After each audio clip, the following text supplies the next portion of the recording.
मंत्रीगणों तथा सेवकों ने महाराज की आज्ञा अनुसार श्यामकर्ण घोड़ा चतुरंगिनी सेना के साथ छुड़वा दिया। महाराज दशरथ ने देश देशांतर के मनस्वी, तपस्वी, विद्वान ऋषि मुनियों तथा वेद विज्ञ प्रकांड पंडितों को यज्ञ संपन्न कराने के लिए बुलावा भेज दिया। निश्चित समय आने पर समस्त अभ्यागतों के साथ महाराज दशरथ अपने गुरु वशिष्ठ जी तथा अपने परम मित्र अंग देश के अधिपति लोभापद के जामाता श्रृंग ऋषि को लेकर यज्ञ मंडप में पधारे। इस प्रकार महान यज्ञ का विधिवत शुभारंभ किया गया। संपूर्ण वातावरण वेदों की ऋचाओं के उच्च स्वर के पाठ से गूंजने तथा संहिता की सुगंध से महकने लगा। समस्त पंडितों, ब्राह्मणों, ऋषियों आदि को यथोचित धन धान्य, गौ आदि भेंट करके सादर विदा करने के साथ यज्ञ की समाप्ति हुई। राजा दशरथ ने यज्ञ के प्रसाद चरा को अपने महल में ले जाकर अपनी तीनों रानियों को वितरित कर दिया। प्रसाद ग्रहण करने के परिणाम स्वरूप परमपिता परमात्मा की कृपा से तीनों रानियों ने गर्भ धारण किया। जब चैत्र मास की शुक्ल पक्ष की नवमी तिथि को पुनर्वसु नक्षत्र में सूर्य,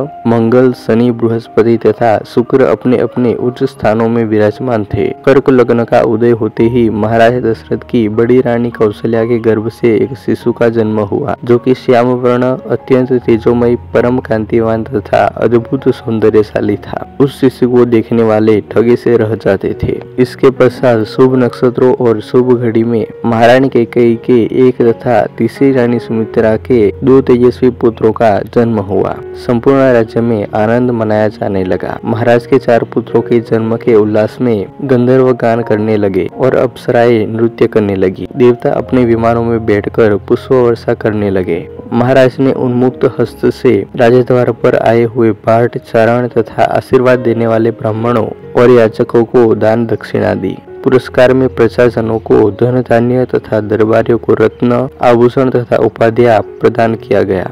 4 पुत्रों का नामकरण संस्कार महर्षि वशिष्ठ के द्वारा कराया गया तथा उनके नाम रामचंद्र, भरत, लक्ष्मण और शत्रुघ्न रखे गए। आयु बढ़ने के साथ ही साथ रामचंद्र गुणों में भी अपने भाइयों से आगे बढ़ने तथा प्रजा के अत्यंत लोकप्रिय होने लगे। उनमें अत्यंत विलक्षण प्रतिभा थी, जिसके परिणाम स्वरूप अल्प काल में ही वे समस्त विषयों में पारंगत हो गए। उन्हें सभी प्रकार के अस्त्र शस्त्रों को चलाने तथा हाथी, घोड़े एवं सभी प्रकार के वाहनों की सवारी में उन्हें असाधारण निपुणता प्राप्त हो गई। वे निरंतर माता पिता तथा गुरुजनों की सेवा में लगे रहते थे। उनका अनुसरण शेष 3 भाई भी करते थे। गुरुजनों के प्रति जितनी श्रद्धा भक्ति इन 4 भाइयों में थी, उतना ही उनमें परस्पर प्रेम और सौहार्द भी था। महाराज दशरथ का हृदय अपने 4 पुत्रों को देखकर गर्व और आनंद से भर उठता था। कहानी अच्छी लगी हो तो ऐसी ही और कहानियों के लिए वीडियो को लाइक, कमेंट और शेयर कर दीजिएगा और चैनल को अभी तक सब्सक्राइब नहीं किया हो तो सब्सक्राइब कर लेना। मिलते हैं और एक वीडियो में। जय हिंद, वंदे मातरम।